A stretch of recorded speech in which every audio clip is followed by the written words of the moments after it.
जय श्री बद्री गणेश। अब काशी के घर घर में गणेश जी की मूर्तियों की स्थापना की गई।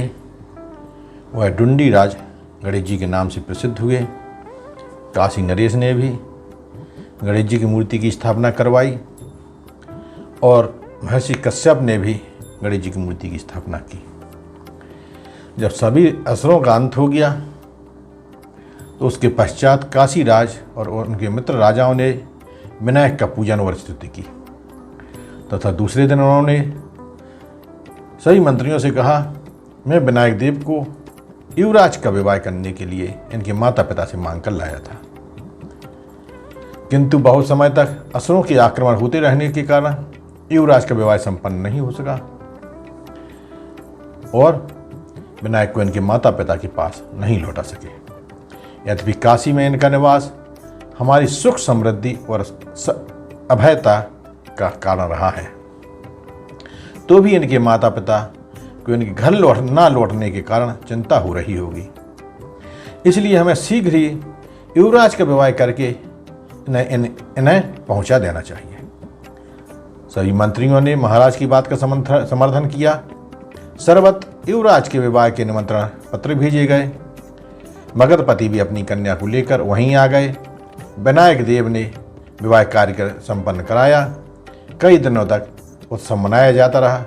उसके पश्चात सभी अतिथिगण काशी राज से सम्मानित होकर अपने अपने स्थानों को लौट गए। अब विनायक का पूजन करके काशी राज ने उनकी आज्ञा चाही। विनायक बोले, हे राजन, मैं यहाँ युवराज का विवाह कराने के लिए ही कुछ दिनों के लिए आया था, किंतु अब तो बहुत दिन व्यतीत हो चुके हैं। पिताजी माताजी मुझे याद करते होंगे, मुझे भी उनकी बड़ी याद आ रही है, इसलिए अब शीघ्र ही वहाँ पहुँचना चाहिए। विनायक का आदेश पाकर महाराज ने रथ तैयार करने का आदेश दिया और रथ के आने पर विनायक के साथ स्वयं भी उस पर सवार हुए। नगर निवासियों को उनके जाने का अत्यंत वियोग हो रहा था और वे उनसे कुछ दिन और रहने का आग्रह करने लगे। उन सभी श्रद्धालुओं भक्तों का अत्यंत आग्रह देखकर विनायक ने समझाया, हे भक्तों, इस समय तो मुझे जाना ही होगा, किंतु जब कभी आप पर कोई विपत्ति आए मुझे याद करना, मैं तुम्हारी सहायता अवश्य करूंगा। मेरी स्वयं की आवश्यकता होगी तो मैं स्वयं भी यहाँ उपस्थित हो जाऊंगा। फिर भी यदि आपके चित्त का समाधान मेरे चिंतन से ना हो तो मेरी मिट्टी की मूर्तियां घर घर बनाकर स्थापित करें और उसमें मुझ विनायक की भावना करके भक्तिपूर्वक पूजन करें। लोगों को संतोष हो गया। सभी विनायक की जय बोलने लगे। उन्होंने रथ की परिक्रमा की। महारानी ने भी अपने सहेलियों के साथ आकर उनकी अर्चना की और उसके पश्चात रथ चल पड़ा। जब तक नेत्रों से उजल ना हो गया तब तक सभी एकटक उधर ही देखते रहे। वायु वेग से चलता हुआ रथ कश्यप जी के आश्रम में पर जा पहुंचा। महाराज और विनायक दोनों ने उतर के महर्षि दंपति के चरणों में पड़ गए। राजा को आशीर्वाद देकर उन्होंने अपने पुत्र को हृदय से लगा लिया। काशी राज ने उन्हें असुरों के आक्रमण और विनायक के पराक्रम की समस्त घटनाएं यथावत सुनाई, जिससे उन्हें बड़ी प्रसन्नता हुई। दूसरे दिन मुनिवर की आज्ञा लेकर महाराज अपने नगर को लौट गए। काशी के घर घर में भगवान विनायक की मूर्तियां स्थापित की गईं। महाराज ने भी डुंडी राज गणेश के नाम से एक मूर्ति की स्थापना राजभवन में कराई। उन मूर्तियों के पूजन प्रभाव से घर घर में आनंद छाया रहा।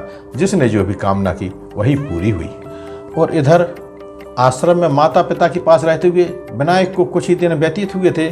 उन्होंने अपने माता पिता से निवेदन किया, हे जननी एवं जनक, आपने जिस अभिप्राय से तप करके मेरे प्राकट्य की इच्छा की थी वह कार्य पूर्ण हो चुका है। त्रिलोकी को त्रसित करने वाले समस्त दैत्यों का संहार हो गया है तथा ऋषि विप्रादि निर्भय रूप से यज्ञ आदि कार्यों का संपादन कर रहे हैं। इस प्रकार धरती का भार उतर गया है। अब मुझे अपने धाम को जाने की आज्ञा दीजिए। विनायक के वचन सुनकर एक बार तो मुनि और उनकी पत्नी अवाक रह गए। फिर कुछ संभल कर महर्षि ने कहा, देव, अभी कुछ काल और निवास कीजिए। उन्होंने कहा, अब तो मुझे जाना ही होगा, यह मेरा कोई कार्य शेष नहीं रह गया है। ऋषिवर माता ने सजल नयन से पूछा, अब कब दर्शन दोगे पुत्र? विनायक बोले, मेरा दर्शन भवानी मंदिर में पुनः कर सकोगी माता। और यह कहकर विनायक अदृश्य हो गए। महर्षि ने उनकी अष्टधातु से की प्रतिमा स्थापित की और नित्य प्रति उसका यथाविधि पूजन करने लगे। भगवान विनायक गणपति का यह चरित्र सुनने पर भी सभी सिद्धियों का देने वाला है। इससे धन, धान्य, यश और आयु की प्राप्ति तथा उपद्रवों का नाश होता है। यह सभी कामनाओं को पूर्ण संचित पापों को नष्ट करने वाला है। जय श्री बद्री गणेश।